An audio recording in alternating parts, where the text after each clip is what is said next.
I did see it. Was it the beginning of the third? I think. Well, I mean, before we walked on, they even had to check. So, yeah, I mean, look, if rain came, then how do you say? That's what it is. You know, I mean, can't change that. So, look, I've had to come back several times already. The next day, it's just already very late. I would have been very disappointed, even though I even had the chance to play in front of those fans who would have wanted to see our match. You know, even though the women's match was great, but I think some also came for our match, and it was nice that they stuck around and made this match actually very special, because it could also go the other way. That the spectators don't really get into the match, but this one was particularly nice. The ovation I got was amazing, and that was obviously something I appreciated extremely.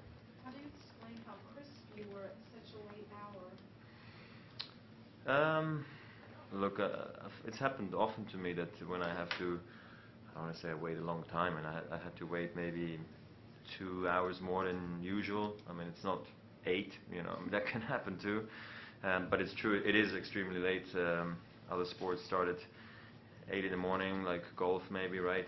We start at midnight. So I mean, it is quite crazy how our schedules change all the time as tennis players, and it makes it for sure extremely difficult to be on your A game every single day. So when something like this happens, like tonight, where you just see the women's match, you warm up several times and ready to go, you wait, you maybe have to eat something, you relax again. Your body is also jumping out of you, so it's jumping out of your skin because you want to go, and then you're held back again. It's tough, So I'm extremely pleased with my reaction out there, and like I said, I played really well. It was crisp, it was nice. I felt fantastic, and I think definitely, like I said, the crowd helped me a lot in this regard. Is there an entertainer that you would stay at an event until after 1 a.m. to see, and who is that? Well, if I wanted to come watch, for me, it doesn't matter what's happening the next day. I got a ticket, and I would stay until whatever time it is. Sure, it messed up my schedule a bit, but at the same time, maybe I won't have a chance to see that entertainer, person, artist ever again. So I would stay, but then again, a lot of people have a lot of work, and they don't want to go through that, which I can understand as well. What time did you get here today? Was it maybe around 5 o'clock, maybe 6 o'clock, maybe? So not too bad. And when you heard the weather forecast, is it worrisome at all, because everybody else, all the other men would have gone through to the quarters, and that would have put you at? Well, I mean, it would have been a competitive advantage for, let's say in this case, for Tsonga, if I wouldn't have finished today, or not even have had a chance to play. That's why I was happy just at least get out there. And after I won the first set, I was like, okay, man, if the rain comes now, at least I got a set lead, and if I come back tomorrow, I feel like I'm, in a good position for the following day. But like this, everything's back to normal. I know that there's also a lot of rain actually tomorrow coming, right? So I think that was more the part that worried me than actually having to maybe go on and off the court the whole night. But yeah, there was not much margin there for us, because it was already so late. So one rain delay, and probably they would have sent everybody home. Roger, if you don't mind, can I ask you about Davis Cup? Swiss team's been announced. Are you sort of committed? And if so, what challenges, obviously playing to Australia, but even getting to Australia, if obviously you play quite deep in this tournament as well? Yeah, I mean, it is what it is. It's a very unlucky draw for us. Sure, Australia is one of those great nations that that enjoy watching them playing Davis Cup. So that's obviously what's very intriguing, playing against them. But the Swiss were really hoping for another home tie, because we had 8,000 people in the last match, and that's in a second round playoff group. So we wouldn't have made that many people again, because the hall wouldn't have been available. But for us, it was tough to now sort of pack our bags and pay a lot of money for flights and hotels and everything. So the federation's not happy. So at least the minimum we can do is trying to win that tie and get back in the world group. So we'll see how it goes. But look, I hope I can get there and play then against the Aussies. What about in terms of mentally challenging? Obviously, you've done anything and everything in this game, but you sort of, is it something which is still mentally challenging for you after the Grand Slam? I've done that before. I won the Australian Open. I went to Romania on clay, arrived on Wednesday night and played on Friday, Saturday and Sunday. So I've been there. Roger, do you drink coffee or any kind of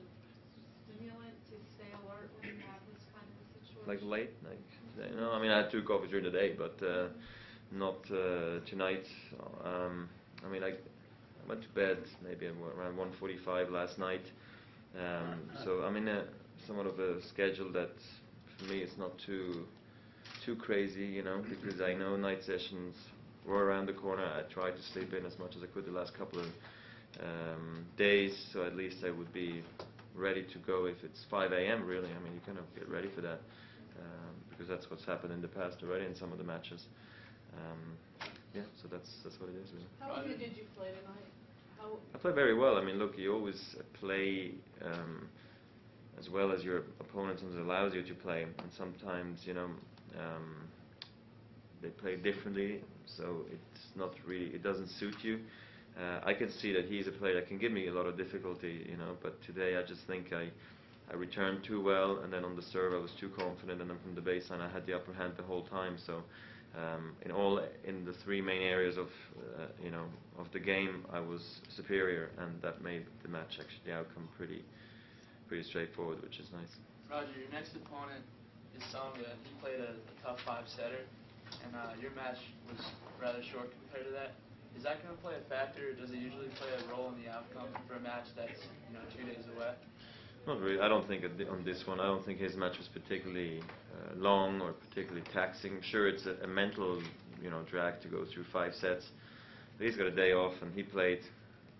You know, he finished somewhat early compared to what I did now. So I don't think either one of us has an advantage. My rhythm is for sure a bit more messed up, but from that standpoint, I have no worries. And if I play at night, I don't want to say it's an advantage for me, but then I've been there already tonight, so I'm just excited playing against him. To be honest, he's a nice player to watch and also to play against. It's very interesting, and I thought we had a great match in Wimbledon, which unfortunately I ended up losing. But I thought I was playing great tennis and shouldn't have. But look, he did well and came back, and he proved it in Montreal how good he's playing right now. So he's definitely on a good streak. So I hope I can stop him this time. Are you pleased to get another